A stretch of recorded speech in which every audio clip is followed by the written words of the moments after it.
Welcome to the Touch MBA Admissions Podcast. Do you need help figuring out which schools to apply to or how to get into the world's top MBA programs? Hey, you're not alone. Join thousands of others on this podcast and on our site, touchmba.com, as they seek the admissions edge. And now, here's your host, Darren Joe. Welcome to the Touch MBA Admissions Podcast. This is your host, Darren, and you're listening to part 2 of a conversation I had with Professor Yoshi Fujikawa of the Hitotsubashi ICS MBA program based in Tokyo, Japan.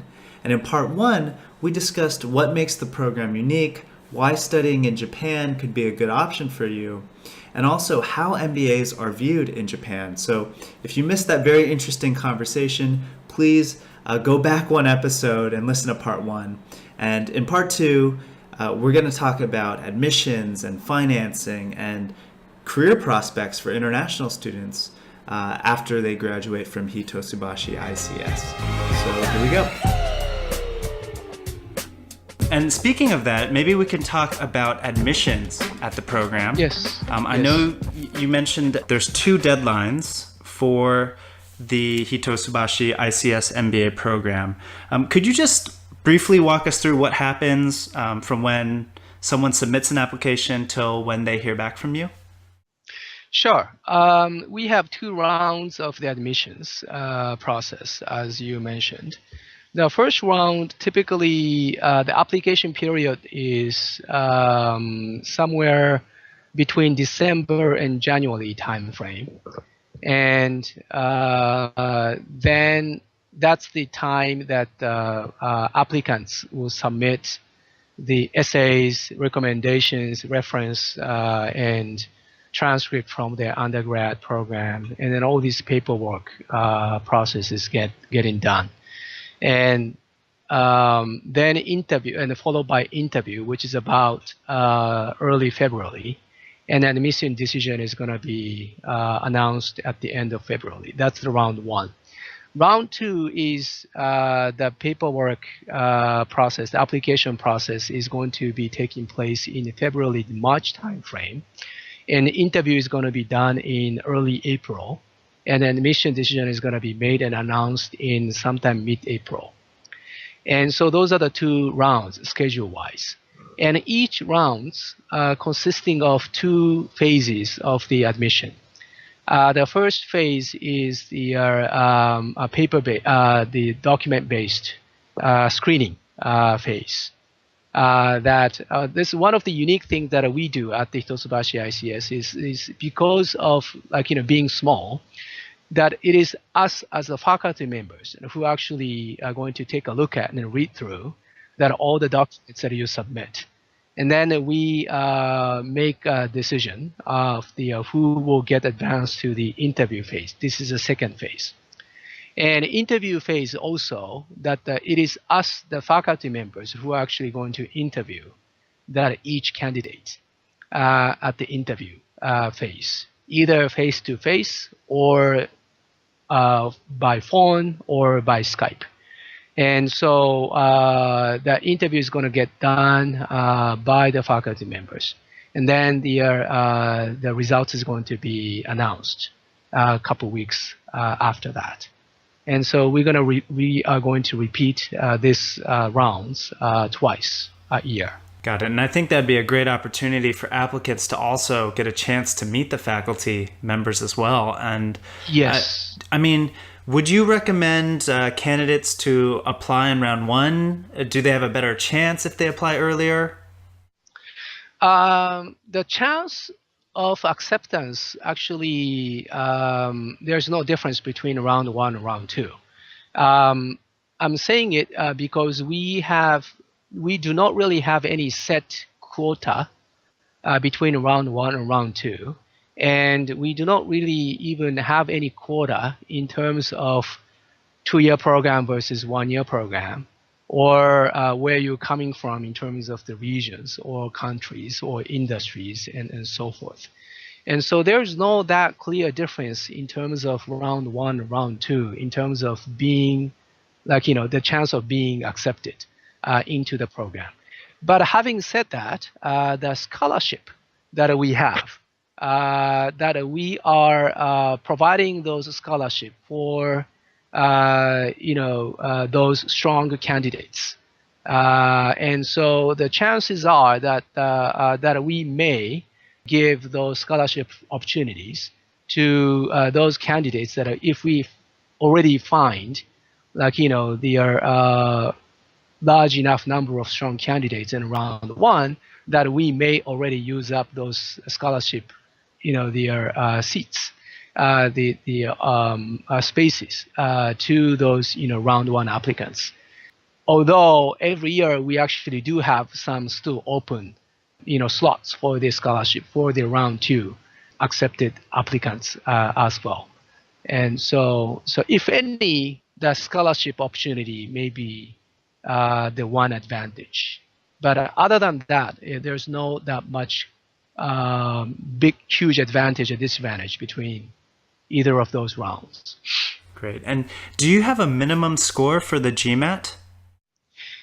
We are announcing the GMAT score being 600 as the guideline score for the students to apply and get accepted, and also to survive through a program.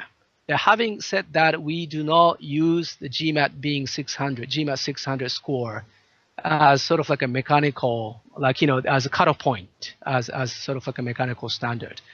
So we do not, decline. We do not drop any candidates just for the fact that candidates that's going to have a score over 600. So we do consider the applicants with lower than a 600. But what we're looking for in application materials of such candidates is that if there's anything that is standing out in their applicants' application materials that would compensate and then also convince us that this candidate, that candidate in question, has something that he or she can offer in terms of the contribution that he or she can make to the learning of his or her classmates if he or she gets accepted. So I think we're using as GMAT 600, GMAT being 600 as the guideline, but we are not using it as sort of the mechanical cutting off point. So, for example, in current class of 2012, which is currently in the first year in our MBA program, our median of the GMAT score is 620, and mean is 605, and then highest score is about 750. And so meaning that we do have MBA students with a little lower than 600. But if we, through the admission process, if we as a faculty members find something that is convincing enough that we can confidently say that these students can not only survive through the program, but also can contribute to everybody else's learning while they're in the program, then that person will get accepted. And is that something that will just show up on a resume, or is that something that applicants can present? So basically, I guess what I'm trying to ask you is, do you have any tips for candidates on how they can show you that they can contribute in the classroom, and just in general with the admissions process to improve their chances? The set of questions that we ask as part of the application materials is those essay questions. And those, the questions that we ask are, I think, is pretty unique, that will give us an idea that if the candidate, he or she, has something to offer in terms of the contribution that he or she can make to his or her own classmates.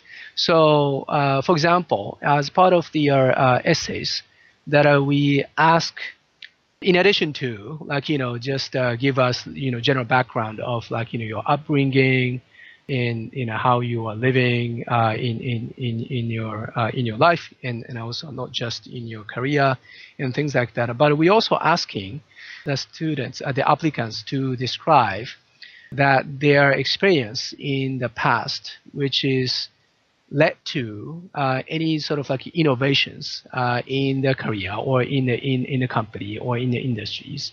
Or we also ask them to share with us with any of the biggest failures that they have been through, and then how they are handle that situation. So for example, one of the essay questions goes like this. Successful leaders are able to learn from failure. Describe your biggest non-academic setback, disappointment, or regret to date. What did you learn from that experience? And so that's one of the questions. And other questions we ask is, the mission of our MBA program is develop leaders capable of initiating, implementing, and managing innovation. Describe a specific situation in which you led innovation or change in an organization. Explain the impact that experience had on the organization, as well as on your own values and beliefs. So like, looking at like, what kind of stories each candidate is telling us is already sort of like giving us some idea, like, what exactly that this person can bring in terms of the contribution or impact that he or she can make on everybody else in that class that he or she belongs to. And the same goes to the other their members of the class as well. And so what we're looking for through the admission process is that whatever that these stories, including those failures and innovation experiences, that how that their stories are helping them to build their career up to the point that they joined the MBA program. So what they have been doing up until the point that they decide to join the MBA program, and then what they are expecting, what they are envisioning, that what they can get out of the MBA program, and then how the MBA program can help them pursue or achieve what they want to achieve after the MBA program. And what we're looking for is how those pre-MBA story of themselves and their expectation during the MBA program and their future plan after MBA program, and how those things are connected, and how those stories are in line with each other. And what we're looking at is how we as a school in an MBA program can make an impact on their plan, and how they themselves, each of them, can make an impact on their learning experience of that class as a whole. And so I would suggest any candidates who are interested in applying our program is to step back and look at your application materials from that kind of perspective. That how that the story that you're telling through those essay questions are tying into what you're expecting in an MBA program, and then how that will lead to what you want to do after an MBA program. I think that is great advice, not just for your school, but for any top MBA program. And we were talking about scholarships earlier, about how it's important to apply in the earlier rounds to get those. And could you let us know roughly what percentage of your class gets scholarships and what your average scholarship amounts are? Sure. Let's say I talked a little about like 2-year program, 1-year program, the difference between that a little while ago. And I need to also add one more thing here, that we are also running the program called the YLP program, which stands for the Young Leaders Program. And so the YOP program is 1-year program sponsored by the Japanese government and fully funded in terms of the scholarship. And so out of 50 to 60 students, that every year about 15 students, 15, are coming through this YOP program. So 15 students out of 50 to 60 are, by definition, is already they are fully funded by the Japanese government scholarship. And so let's say out of, let's say 55, let's make it 55 as a class size. And out of 50, 15 are in this YOP program, and which gives us about 40, right? 55 minus 15. And out of those 40 students, about half are in 2-year program, and another half are in 1-year program. Okay, so 2020, let's say, and many of those 1-year program students are actually company sponsor students. And so out of those 20 students in 1-year program, I would say 8 to 10 students in each year are company sponsored students. And so those are, again, by definition, is already sponsored students.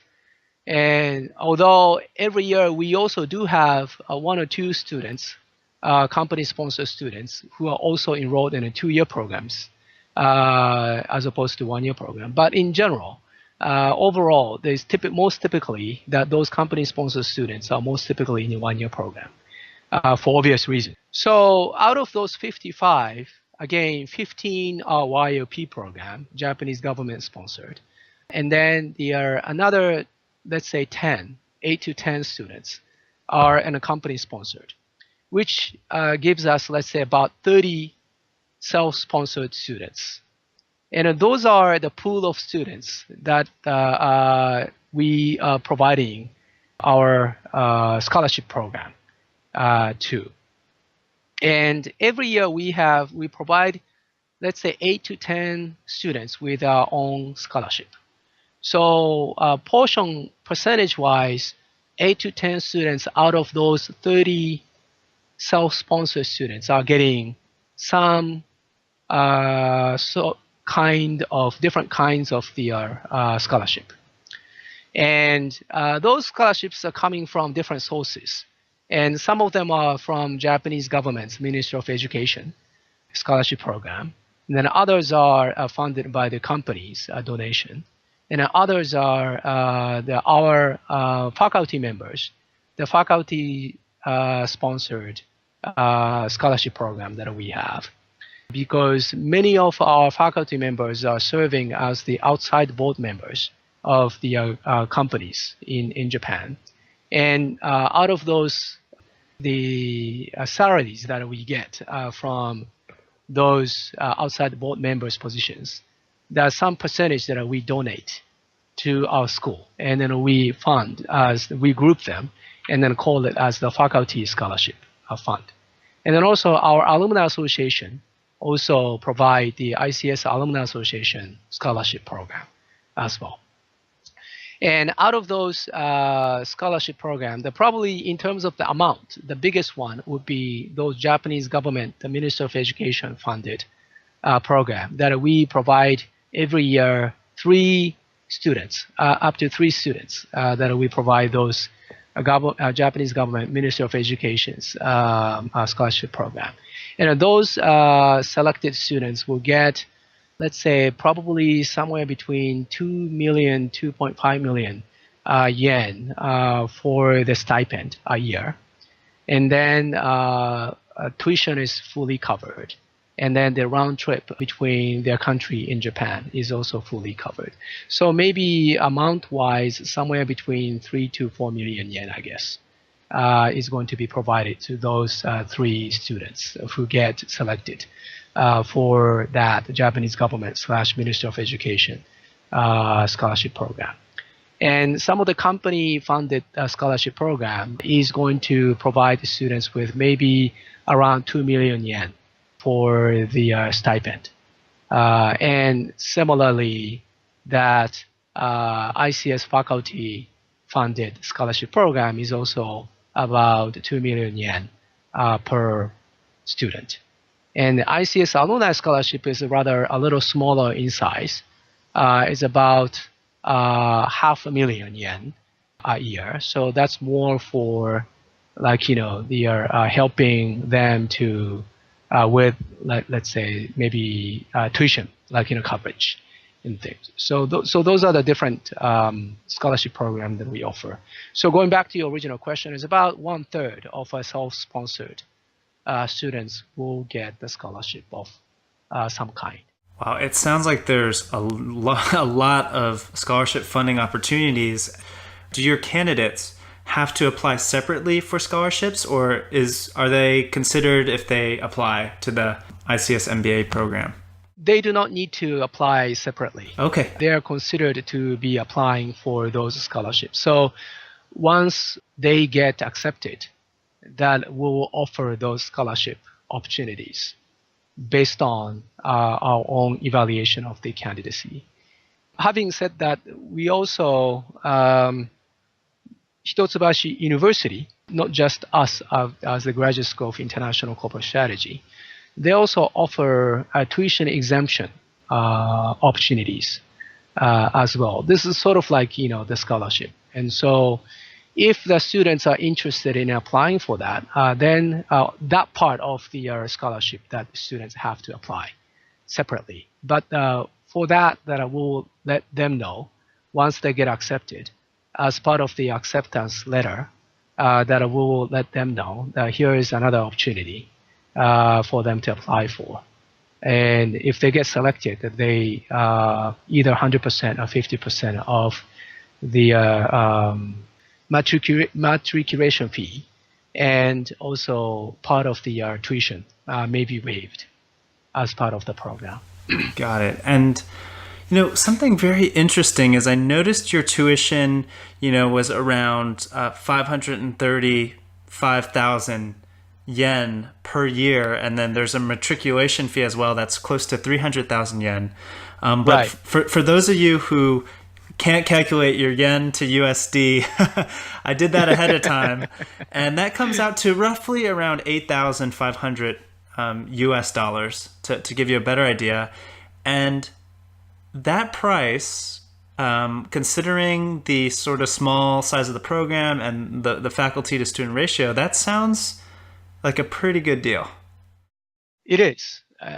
I think it's too good to believe, I guess. Yeah, because most US MBA programs are upwards of $100,000, and here this program is for less than 10.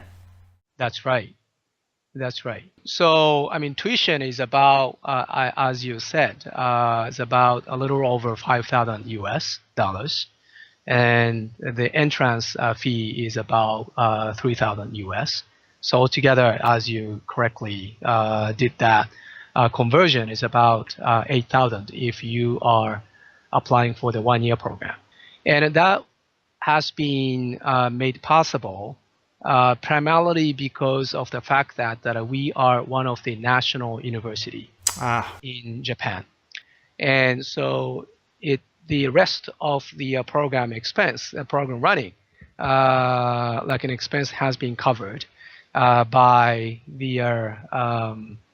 the subsidy that we get from the Ministry of Education for running the national university.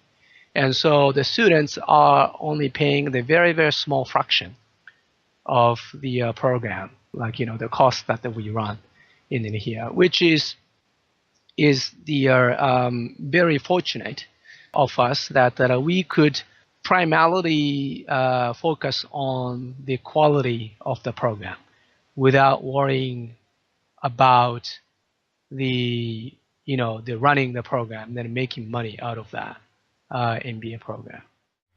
Yeah, I think it's quite an opportunity, for those students who really want to get this two worlds perspective come to one of the world's leading economies and go to one of the top business schools in that country for a tuition of that price. I think that's something quite an opportunity. And if we could sort of switch our focus now to career questions, what can you say to applicants who, especially international applicants, who are concerned about getting jobs after graduating from Hitotsubashi? Is the question is about which industries they're going into? Is that? Yeah, as an international student, is it really hard to find a job in Japan? And how long can the full-time students stay in Japan to look for a job? Okay. Industry-wise, it's quite diverse. About, let's say, 20% of our students are going into consulting or finance, so about 20% each. But the rest of that is very diverse, like about maybe 10% each in pharmaceutical industries, like electronics industries, manufacturing industries, retail, apparel, HR, logistics. There's a lot of the different kinds of industries. If the students are interested in pursuing a career in Japan, that our career services office are going to help you with finding a job and a position in Japan, either that's the Japanese companies or non-Japanese companies. And the visa-wise, while you are holding your student visa, that would be great. And then while you're in the program, of course, and you're holding the visa. And how long that the student visa will last, it probably is is case by case and really depending on which country you're from and what's how long that specific visa that you get. But if a student wishes to extend their staying in Japan specifically for looking for a job, he or she can change their visa status from the student visa to what the Japanese government called the designated activities visa. That's the visa specifically designed for our students of ours who are wishing to find a job after they finish an MBA program. And if I understand correctly, what they call the so-called designated activities visa, the length of that is typically for about 1 year or so. So you can stay 1 extra year by converting your student visa to this so-called designated activities visa. And the alumni are still very connected to the school. If current students, are looking to work outside Japan or in Japan, they can contact alumni and ask them questions, maybe get some help. Yes, we have 2 different kinds of alumni. The one is, of course, that Hitotsubashi ICS alumni. Those are the graduates who went through our MBA programs. And they have local chapters around the world. And so that they are very well connected and tightly knit with each other. And they're helping out with each other. Many of them are still stationed in Japan, but 1/3 of our alumni members are outside of Japan. And they are pretty active in the different parts of the world. And in addition to that, so our ICS alumni associations now have more than 500 members in the network. I mean, relatively speaking, of course, that's pretty small compared to the other big schools alumni associations. But our strength is those, their willingness to help out with each other. And the other alumni network our graduates can be a part of is Hitotsubashi University's alumni network, which is called the Josikai, Josuikai, Josikai. The Hitotsubashi University's alumni network, which is Josikai, has the membership of more than 30,000 around the world, and has more than 80 different locations in terms of the local chapters around the world. And Hitotsubashi University itself has been known among the Japanese universities as one of the probably strongly knit, well-connected alumni network. That's for reasons that Hitotsubashi universities, among those national universities, compared to, let's say, the biggest one, which is University of Tokyo. University of Tokyo is another national university, but Hitotsubashi University is the another one. And University of Tokyo is much, much bigger than the Hitotsubashi University. And primarily because University of Tokyo has all the fields that are covered, ranging from not just the social sciences, but of course natural sciences, medical schools and whatnot. But Hitotsubashi University being focusing on the business and economics and law and social studies, that we are much, much smaller schools. And because of that being small, that the graduates out of the universities are supporting with each other since almost its inception of the school for the entire history of 135 years. And so if you are encountering any Japanese business person or non-Japanese business person of the Japanese company, that if you ask, if you find out, that person is from the Hitotsubashi University, the chances are that they are the Joseikai members. And then that fact is automatically open up a lot of doors that may not be open otherwise.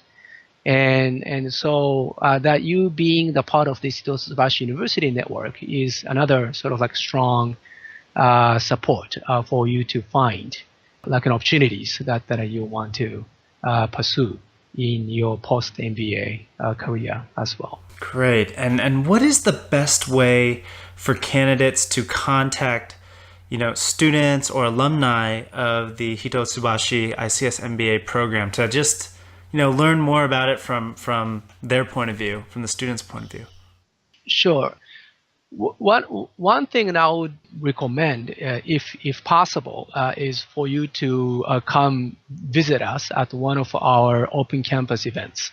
And this is where that not just the faculty and staff members, but our current students and then also some of the alumni members come join us, and then they introduce our school and our program and our what the student life is like, and then what our alumni members are doing in after MBA program. And so as a total package to the potential applicants. And we also run those open campus events at different several times throughout the year. And so that's one possibility if you are interested enough to come visit this part of the world. And we are also participating in some of the major MBA world tours at different locations, not just in Tokyo, but we're participating in one in Shanghai, one in Singapore, one in India, and so forth. So we'll let everybody know through our websites which world MBA tour events that we participate. So there is opportunity chances for us to meet with each other in one of those events as well. And also, I would encourage our candidates to send us an email in such email address like opencampus@ics.hit-u.ac.jp. That's the email that we could easily direct the candidates to one of our current students, or especially our current student reps, as well as those local chapters of the ICS Alumni Association, if they are so interested. And so there are a few different channels of communications that our interested candidates, applicants, could contact us with. Fantastic. And for those of you who might not have caught that email, I will be sure to link to that in the show notes of this podcast. So yeah, that would be really great. Yeah. Thank you very much. And we've talked about so much, and it's been really fascinating for me personally to just listen to you talk about this program and what makes it different. It seems like a very unique model, and it's at a very great price as well. But is there anything else about the Hitotsubashi ICS MBA that you wish more candidates knew about? Yeah, I would like to touch upon some of the recent exciting developments that we are going to do, and we have just launched some of them, which is about our partnership programs that we are currently expanding, especially in these couple of years. Since the beginning of the program, that we have been expanding our exchange program partners around the world, and that's one of the things that I want to basically talk about. Three different things here. One is the recently expanded exchange program partnership. That's number one. Number two is the what we call the Best Business School Alliance, BEST. BEST stands for BE stands for Beijing, S stands for Seoul, and T stands for Tokyo. And so Beijing, Seoul, Tokyo Business School Alliance. That's the alliance that we have recently established with Peking University in Beijing, their Ganhwa School of Management, and Seoul National University in Seoul, Korea. Those are the two partner schools that we are establishing this alliance with. And then the third one I want to talk about is the what's called the GNAM, the Global Network for Advanced Management. This is an alliance across 23 top business schools around the world.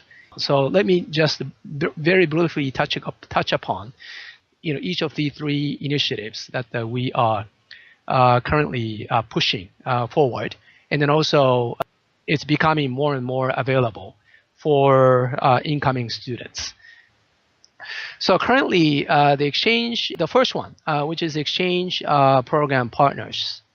Currently, we have 12 business schools within that exchange program partnership, including like in North America, we have UCLA, Kellogg, Drucker School, Darden of University of Virginia, Babson, and also University of Hawaii. In Europe, we have London Business School, HEC in Paris, SAD in Barcelona. And then also in Asia, we have Seoul National University in Korea, Ganhwa in Peking, in Beijing, and Chinese University of Hong Kong in Hong Kong. And those are the partners that we are doing exchange program with for the second year students of the 2-year program. And that will keep expanding. And this year, we'll add maybe 2 more schools in Europe, one in Germany, and then the other one in Central Europe. And once those are getting formalized, we'll also announce that as well. And a second one I want to talk about, but briefly talk about, is this what we call the Best BEST Business School Alliance. That these 3 schools enter these partnerships, that the Peking University's Ganhwa and Seoul National University's School of Business and Graduate School of Business, and then also us, Hitotsubashi ICS. And within that, they are Best Alliance, that in addition to those research partnerships and executive program, but within the MBA program, we are initiating 3 new things here. The first one is the double degree program. And so starting this year, our 2-year program students can spend first year at his or her own home institution. And then they can go on to continue in the second year in 2 of our partner schools MBA program. And then at the end of the 2 years, that they are earning their 2 MBA degrees from 2 different institutions at the end.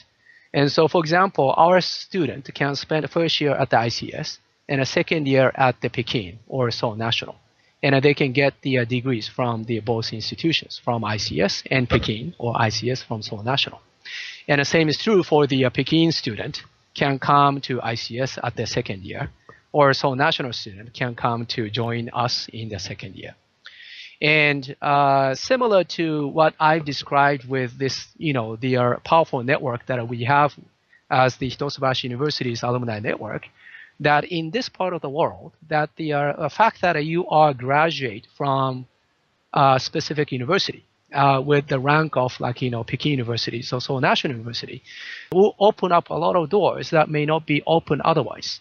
So you holding MBA degrees from 2 of the Asia's top ranked universities would probably help our graduates a lot if he or she is serious about doing business in China, in Korea, in Japan, or Chinese, Korean, or Japanese companies, either as their customers or as their suppliers or business partners.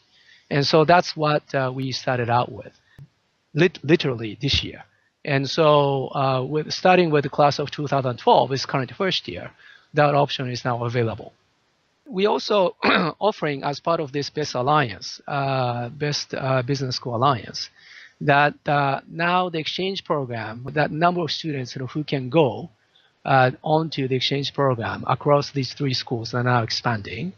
And also we are offering a course, jointly developed, a jointly run program, the course such as the DBIA, Doing Business in Asia course.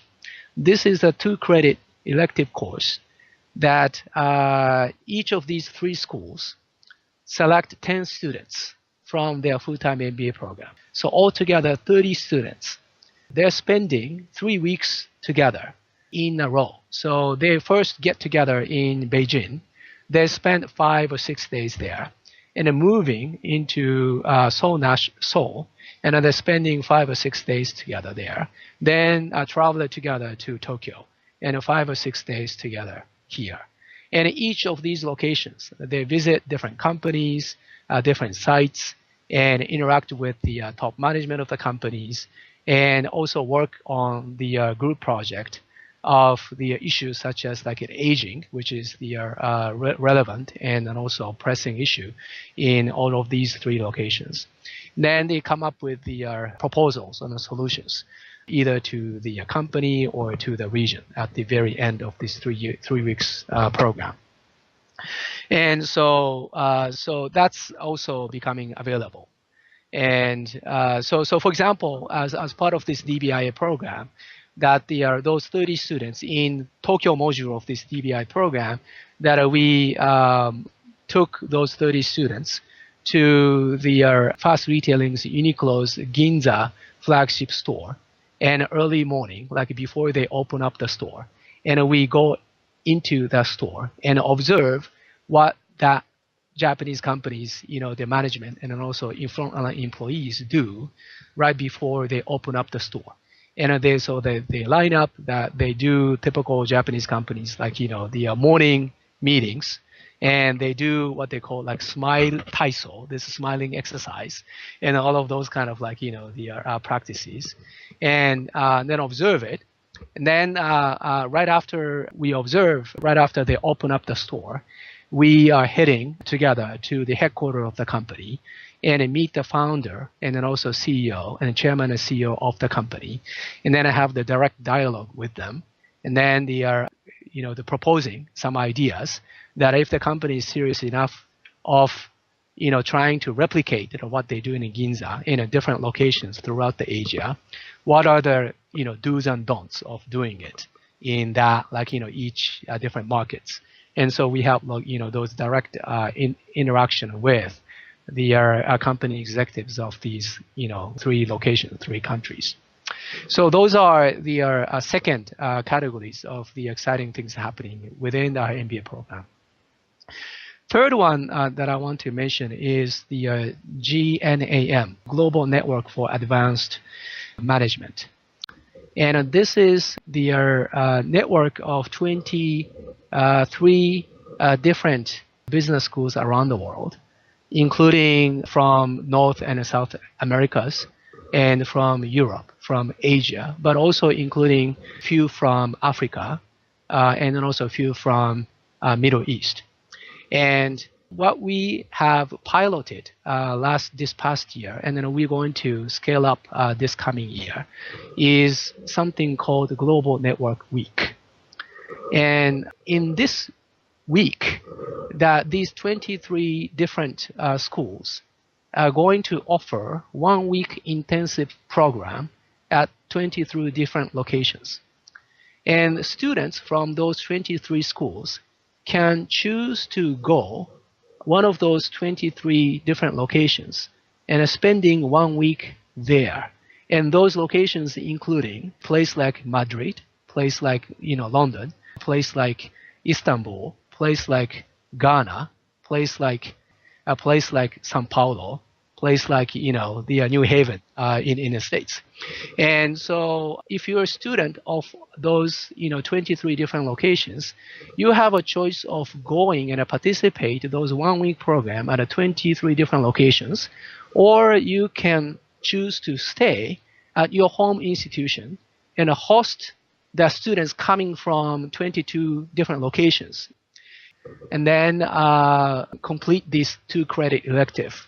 And what we are envisioning in the future is probably after we are successfully launched this program as part of the full-time MBA program, we are considering to extend that program and then come up with the executive education version of it, and then make it available for our alumni members.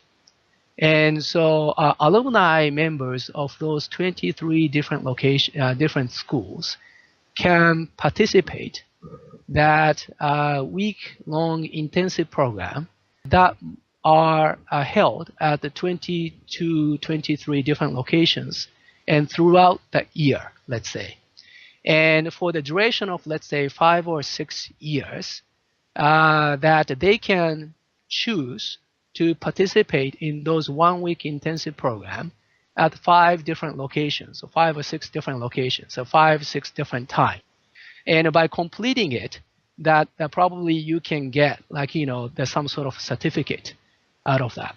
So that might provide the great opportunities for our alumni members to pursue their lifelong learning opportunities and ongoing opportunities to keep in touch with those alumni members graduating from other top 22 different schools at the very diversely different locations, parts of the world.